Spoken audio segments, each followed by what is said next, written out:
까지의 말씀을 우리 함께 보도록 하겠습니다. 그 후에 예수께서 디베랴 호수에서 또 제자들에게 자기를 나타내셨으니 나타내신 일은 이러하니라.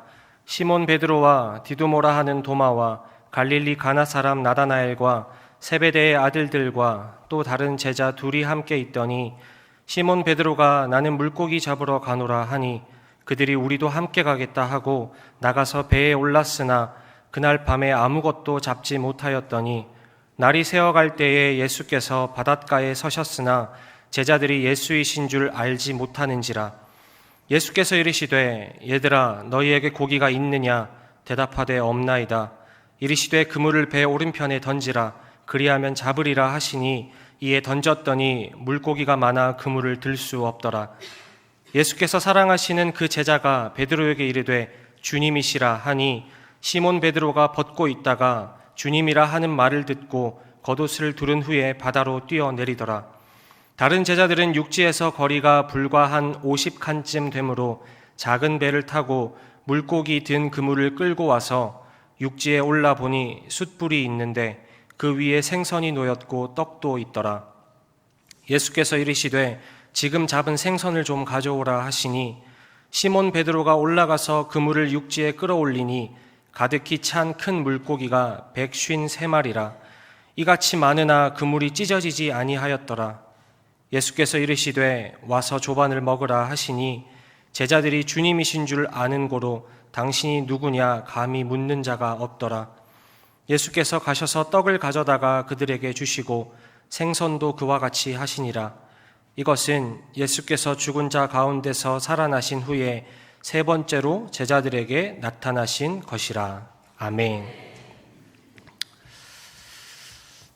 샬롬.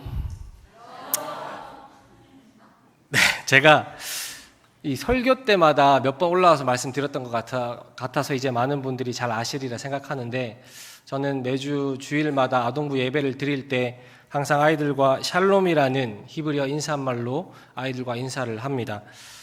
제가 매주 샬롬 하다 보니까 혹자는 누군가 저에게 샬롬 전도사냐고 샬롬맨이냐고 이렇게 묻는 사람들도 있더라고요. 그런데 저는 이 샬롬이라고 하는 말이 너무나도 좋습니다. 제가 신대원 들어가서 가장 처음 배운 히브리어가 알파벳이 아니라 이 샬롬이라는 인사말이었고, 무엇보다 어감도 좋고 안녕이라는 말보다 샬롬이라는 말이 더 입에 잘 붙는 것 같더라고요. 무엇보다도 이 샬롬 속에 담겨있는 뜻, 염려하고 두려워하는 영혼에게는 평안을 주시는 하나님이 근심하는 이들에게는 평화를 주시겠다는 이 하나님의 사랑이 담겨있는 인사이기 때문입니다. 오늘은 우리 아동부 친구들이 아니라 다 장년이시고 성도님들이시기 때문에 제가 조금 한 단계 발전한 고급진 히브리어 인사말을 하나 가르쳐 드리도록 하겠습니다. 오늘 우리가 요한복음 21장 말씀을 읽었는데, 이 앞장인 요한복음 20장을 보시면 부활하신 예수님께서 제자들과 베드로에게 처음 나타나시는 장면이 등장합니다. 예수님께서 십자가에 달려 죽고 난 다음에 예수님과 관련되어 있다는 사실이 발각이 되면 우리도 십자가에 달려 죽게 되지 않을까 하는 두려움과 무서움에 사로잡힌 많은 제자들이 한 집에 모여서 문을 꼭 걸어 잠그고 덜덜 떨면서 시간을 보내고 있었습니다. 그런데 그날 저녁 부활하신 주님이 제자들에게 찾아오셔서 하신 말이 평강이 있을지어다, 이 말씀입니다. 여기서 말하는 평강이 있을지어다라는 말을 히브리어로 하면 샬롬 하베림이라고 합니다. 다 같이 한번 해볼까요? 샬롬 하베림. 하베림이라는 말은 히브리어로 피보다 더 진한 동료, 그러니까 가족보다 더 소중한 친구, 즉 동역자라는 뜻이겠지요. 그래서 샬롬 하베림은 친구여 당신에게 주님의 평강이 임하기를 이라는 뜻입니다. 우리 옆 사람을 바라보시면서 가족보다 더 소중한 우리의 신앙의 동역자들을 향해서 샬롬 하베림이라고 한번 인사해 보도록 하겠습니다. 샬롬 하베림. 아멘. 제가 이번 주 돌아오는 주 수요 2부 예배 때도 설교거든요. 그때 제가 여쭤볼 거니까 여러분 기억하셨다가 오늘 1부 예배 못 오시는 분들에게 알려주시기 바랍니다. 오늘 우리가 드리는 예배 가운데 하나님께서 우리 모두에게 평강 주시기를 간절히 소망합니다. 우리를 향한 하나님의 부르심, 또 우리를 향한 하나님의 특별한 목적을 우리는 소명이라고 부릅니다. 하나님께서 우리를 통해 이루고자 하시는 것은 명확합니다. 이 땅 가운데 하나님 나라가 임하도록 하는 것입니다. 이 땅에 하나님의 나라가 임하도록 하려면 복음을 땅끝까지 전해야만 합니다. 즉 하나님은 우리를 복음의 증인으로 불러주셨습니다. 이 사실은 예수님께서 승천하시기 전에 우리들에게 또 제자들에게 주신 말씀을 통해 분명하게 드러나 있습니다. 마태복음 28장 19절과 20절입니다. 그러므로 너희는 가서 모든 민족을 제자로 삼아 아버지와 아들과 성령의 이름으로 세례를 베풀고 내가 너희에게 분부한 모든 것을 가르쳐 지키게 하라. 볼지어다 내가 세상 끝날까지 너희와 항상 함께 있으리라 하시니라. 아멘. 복음이셨던 예수님은 우리를 구원하시고 또 우리를 제자로 부르신 것에서 그치지 않고 이제 우리를 통하여서 복음이 널리 전파되기를 바라고 계십니다. 쉽게 말하면 우리에게 전도하라고 말씀하고 계시는 것입니다. 여러분, 지난주에 주보를 통해서 또 목사님의 광고를 통해서 우리 교회는 2019년 하반기 동안 행복한 전도 또 총력 전도라는 표어 아래 하반기 동안 전도에 힘쓰게 될 것입니다. 여러분, 전도하는 것이 행복하십니까? 네, 대답이 없으시네요. 전도하는 것에 총력을 다할 준비가 되어 있는지 돌아보시기 바랍니다. 전도는 참 어렵습니다. 그리스도인으로서 마땅히 행하여야 할 일이고 예수님께서 우리에게 친히 명령하신 말씀이지만 부담스럽고 늘 어렵게 느껴지고 때로는 복음의 증인으로 살라는 그 소명을 까맣게 잊은 채 일상 속에서 살아가는 모습을 발견하게 될 때도 있습니다. 오늘 본문에서 우리는 예수님과 제자들의 만남, 특히 예수님과 베드로와의 만남을 통하여서 우리 안에 잃어버린 전도의 사명을 다시 찾고 억지가 아니라 또 타의가 아니라 전도하는 행복을 느끼기 위해서는 우리가 어떻게 행하여야 하는지를 이 말씀을 통해 해답을 찾아보려고 합니다. 오늘 우리가 함께 읽은 요한복음 21장 본문은 우리가 잘 아는 예수님의 수제자였던 베드로가 부활하신 예수님을 만나는 장면입니다. 복음서에서 예수님과 베드로가 마지막으로 만나게 되는 사건이기도 합니다.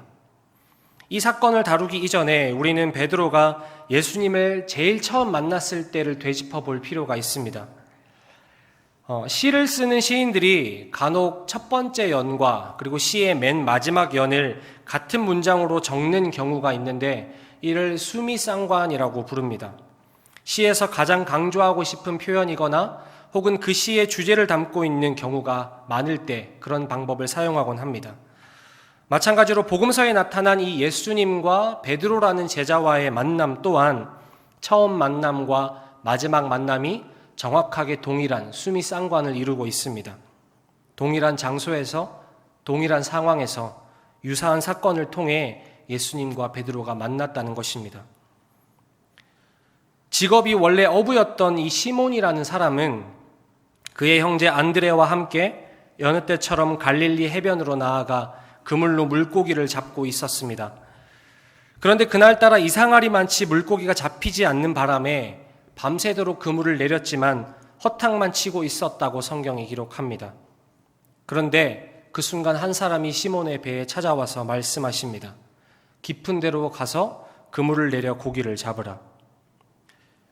평생을 어부로 살아왔던 베드로가 밤새도록 노력했으나 한 마리도 낚지 못했고 깊은 데도 당연히 여러 번 그물을 내려보았던 상황이었기 때문에 시몬은 아무 소용이 없다는 걸 알면서도 그분의 말씀에 이상하게 반응하여서 깊은 데로 나아가 그물을 내렸는데 그물 안에 잡힌 고기가 너무 많아서 그물이 찢어지는 믿을 수 없는 경험을 하게 됩니다.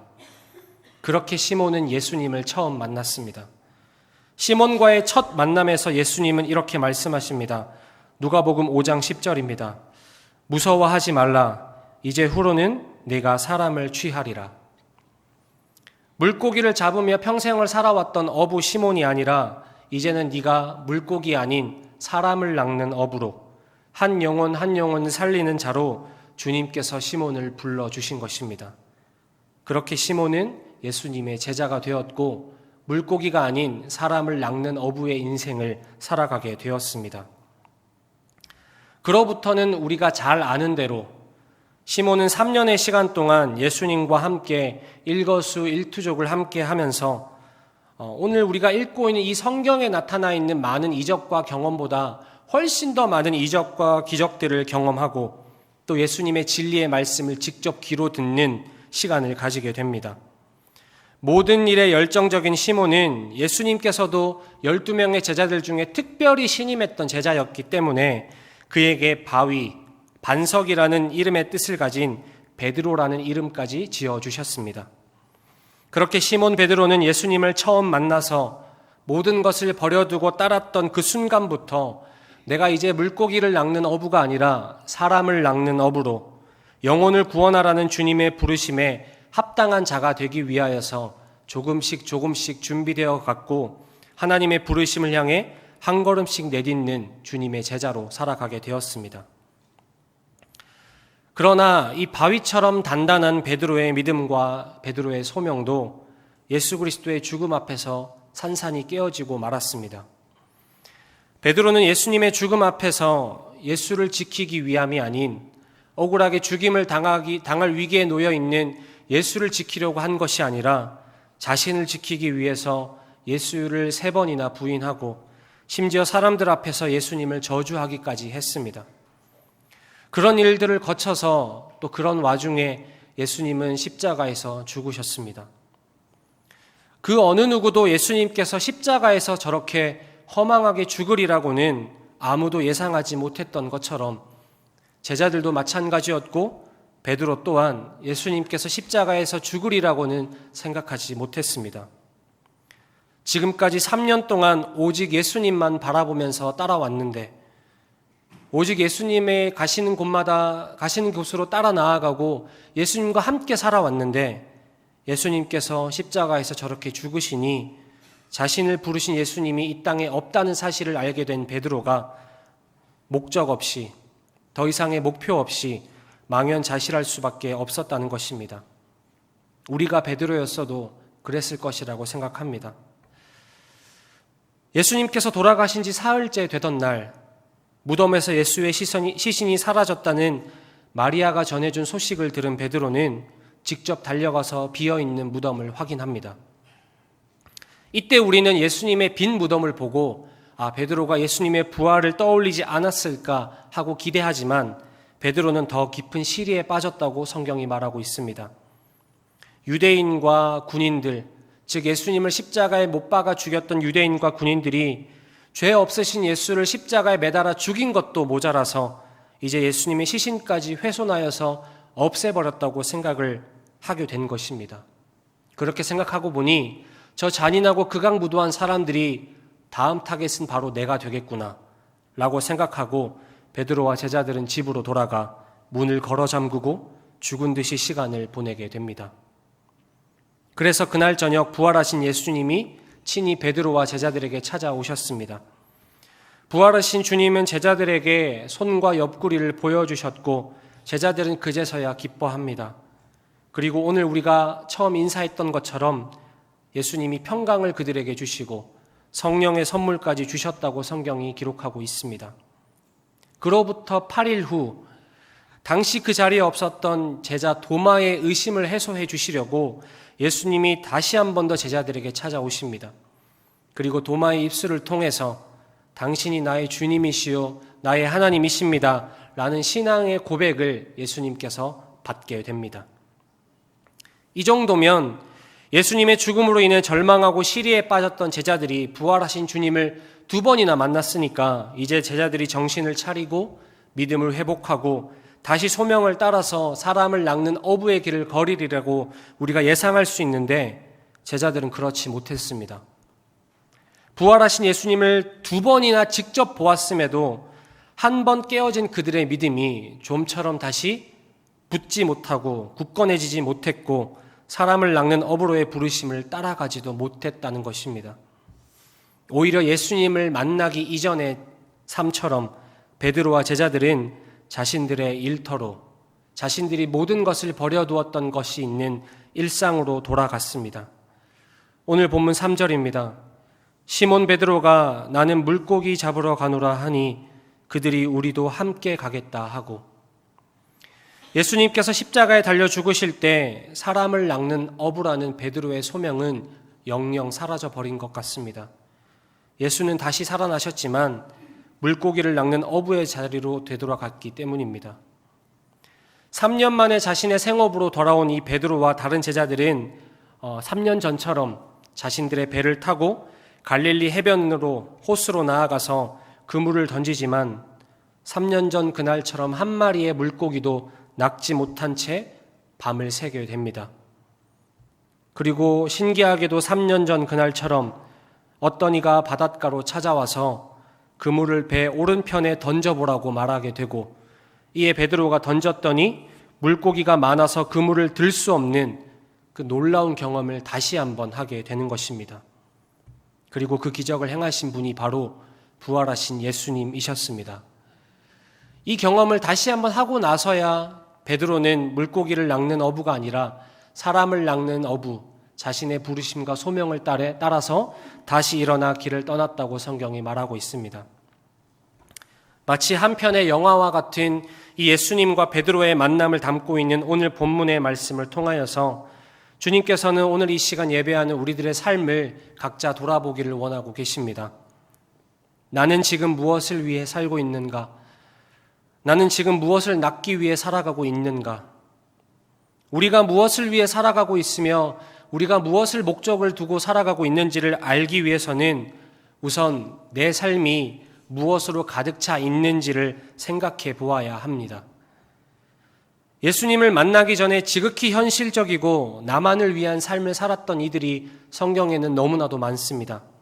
오늘 본문에 나오는 것처럼 물고기를 많이 낚아서 돈을 버는 것에 목적이 있었던 어부 베드로가 그랬고, 세리장으로서 동족의 등을 쳐먹으며 자신의 재산 불리는 데만 관심이 있었던 세리장인 삭개오가 그런 사람이었습니다.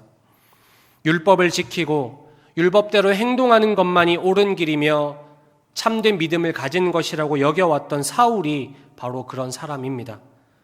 그런데 그런 그들도 예수를 만나게 되고 그들의 삶이 예수 그리스도로 가득 차게 되자 예수를 위해서, 복음만을 위해서 삶을 살아가게 된 것입니다. 사람을 낚는 어부가 되어서 영혼을 구원하는 일에 앞장서고 하나님 나라가 임하도록 하는데 힘을 보탠 자들이 되었음을 기억하고 믿으시기 바랍니다. 오늘 보면 11절을 다시 한번 보도록 하겠습니다. 시몬 베드로가 올라가서 그물을 육지에 끌어올리니 가득히 찬 큰 물고기가 153마리라. 이 요한복음의 저자는 왜 이 본문 말씀에서 베드로가 잡은 물고기를 왜 153마리라고 명확한 숫자를 기록해 두고 있을까요? 153이라는 숫자에 뭔가 의미가 있다고 유추할 수 있습니다. 그런데 이 숫자에 대해서 여러 가지 설과 신학적인 해석들이 많이 있고 분분한데, 가장 신빙성이 있는 해석이 하나 있는데, 그것은 무엇이냐면 초대교회 당시 성경학자였던 오리겐이라고 하는 사람이 내놓은 해석입니다. 이 오리겐의 해석에 따르면 예수님 당시에 알려져 있던 그 물고기의 종류가 153종이었다는 것입니다.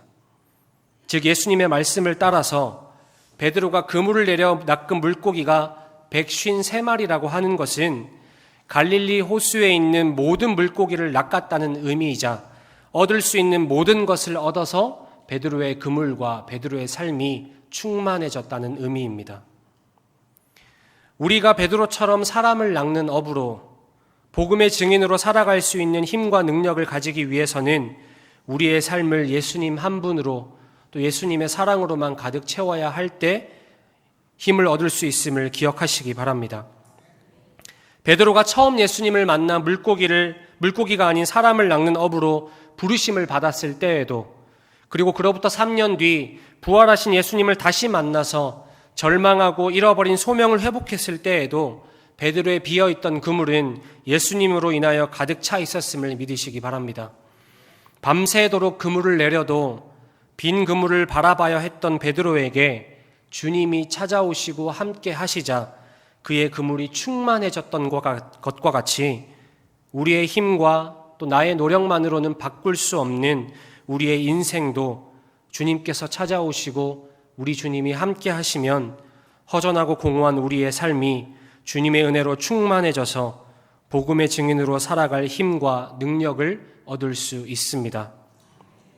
사랑하는 성도 여러분, 주님께서는 베드로와 제자들뿐만 아니라 우리 모두를 사람을 낚는 업으로 불러주셨습니다. 우리는 사람을 낚는 업으로 부르심을 받았고 그 부르심을 따라 복음을 전하는 사람이 되어야 한다는 것입니다. 하나님께서 우리에게 허락하신 이 생명을 나의 필요와 나의 이익만을 위해서 물고기를 낚는 어부처럼 살아가는 것이 아니라 나의 이익보다 더 소중한 한 영혼 한 영혼을 구원하는 사람을 낚는 어부가 되기를 주님께서 바라고 계신다는 것입니다. 전도는 이미 우리가 얻은 기쁨과 평안을 얻지 못한 사람들에게 우리가 가진 것들을 가르쳐주고 나누어 주는 것입니다. 그렇기 때문에 전도는 부담스러운 것이 아니며 억지로 행할 것은 더더욱 아님을 기억하시기 바랍니다. 믿음을 가진 그리스도인들만이 할 수 있는 세상에서 가장 행복한 일이자 사역이 바로 예수 그리스도를 전하는 전도임을 믿으시기 바랍니다. 우리가 이 행복한 사역을 감당하기 시작할 때에 하나님 나라는 내 삶에서부터 시작됨을 믿고 고백하는 사랑선교교회 성도들이 되시기를 바랍니다. 때때로 사람을 낚는 어부라는 우리들의 부르심을 잃어버리고 또 내 믿음이 깨어지는 순간이 찾아온다면 오늘 본문 속에 베드로를 찾아오신 예수님을 기억합시다. 주님께서 베드로를 끝까지 포기하지 않으신 것처럼 연약한 우리에게도 찾아오셔서 우리 삶을 주님으로 가득 채워주시고 복음의 증인으로 살아갈 수 있도록 힘과 능력을 부어주실 것입니다.